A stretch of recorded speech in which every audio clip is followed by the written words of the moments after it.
Guys, ada sebuah berita yang sangat menghebohkan dari Bali. Seorang gadis yang merupakan anak tunggal dari pengusaha kaya raya di kota Denpasar, satu-satunya pewaris tunggal dari semua kekayaan bapaknya, diam-diam mencintai seorang lelaki yang bekerja sebagai buruh di perusahaan bapaknya. Ternyata begitu juga sang buruh ini. Dia sangat mencintai anak satu-satunya dari bos tempat dia bekerja. Lama-kelamaan, sang bapak pun mengetahui hubungan antara putrinya yang adalah semata wayang itu dengan sang buruh. Tentu saja bapaknya tidak merestui hubungan ini. Perbedaan faktor ekonomi yang menjadi sebab utamanya, dengan alasan tidak selevel, tidak sepadan antara sang gadis yang juga adalah calon dokter, anak pengusaha, sementara laki-laki itu hanya buruh yang tidak tamat SMA dan anak dari keluarga miskin. Namun, inilah cinta. Sudah beberapa kali putrinya meminta dan memohon agar orang tuanya merestui hubungan mereka. Tapi sang bapak tetap bersikukuh dengan keputusannya, bahkan mengancam akan memecat si lelaki itu dari pekerjaannya jika tidak memutuskan hubungannya dengan putrinya. Namun keputusan itu tidak memudarkan cinta mereka.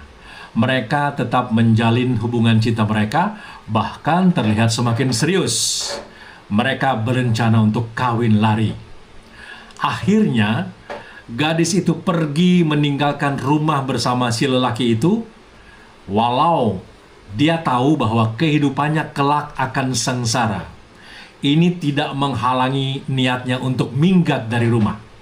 Apapun keputusan bapaknya tidak ia pedulikan. Cinta telah membawanya pada rencana mengarungi bahtera yang bergelora. Bapaknya kebingungan, mencari kesana kemari.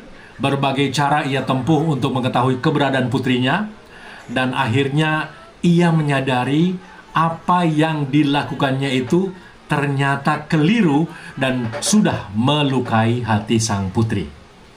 Dia pun segera menulis permintaan maaf di beberapa media sosial seperti Facebook, Twitter, WhatsApp, dan lain-lain.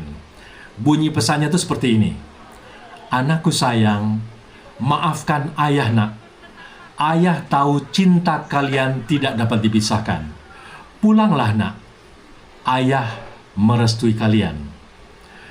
Isi permintaan maaf itu akhirnya terbaca oleh sang anak gadis, dan ia pun pulang menemui bapaknya ditemani lelaki kekasih hatinya. Tentu saja kedatangan mereka disambut dengan tangan terbuka oleh keluarga sang gadis. Dan hari pun berganti hari, persiapan pernikahan pasangan kekasih ini hampir rampung. Suatu hari sang calon pengantin tengah berada di salon rias di Jalan Gajah Mada Denpasar untuk ikut fitting ukuran baju pengantin mereka.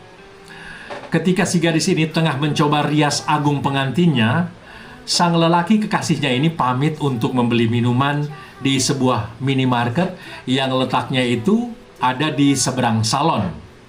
Nah, ketika lelaki itu menyeberang jalan Gajah Mada, tanpa diduga, sebuah truk berkecepatan tinggi melintas dan menabraknya. Pemuda itu terpental cukup jauh.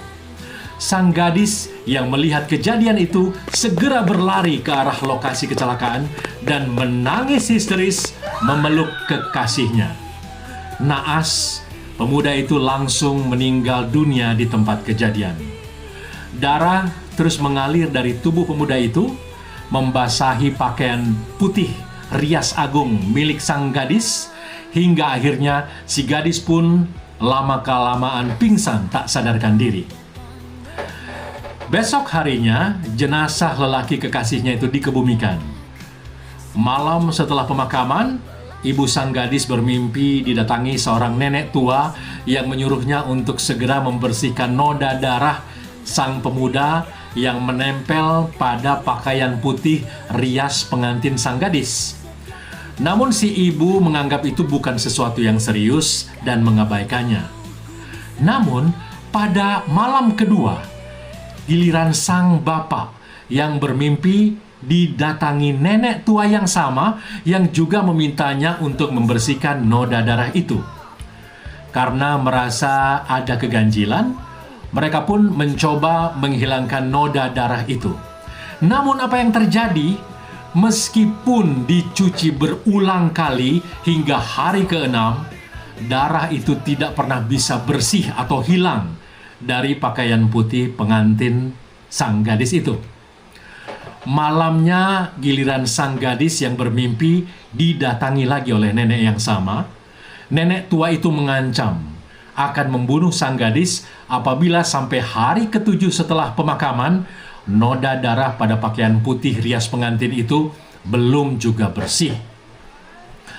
Malam itu tidak seperti biasa. Rumah sang gadis ini terasa sepi dan sunyi. Tiba-tiba terdengar suara pintu depan digedor dari luar. Di tengah ketakutan, dengan memberanikan diri, gadis itu mencoba untuk membuka pintu. Di hadapan dia berdiri seorang nenek tua yang pernah datang dalam mimpinya. Hampir pingsan si gadis ini, dia lunglai terjatuh tak berdaya. "Siapa kamu? Mau apa kamu ke sini?" tanya sang gadis dengan gemetar. Bukannya menjawab, sang nenek tua itu malah makin mendekat dan tiba-tiba berbicara. Nenek datang hanya ingin memberikan ini, sambil melemparkan sebuah bungkusan ke arah sang gadis. "Ini apa? Untuk apa?" tanya sang gadis semakin ketakutan. Dengan suara lirih, nenek itu berkata, "Itu adalah rinso anti noda untuk membersihkan noda yang membandel di gaun putih kamu." Serius amat dengerinnya.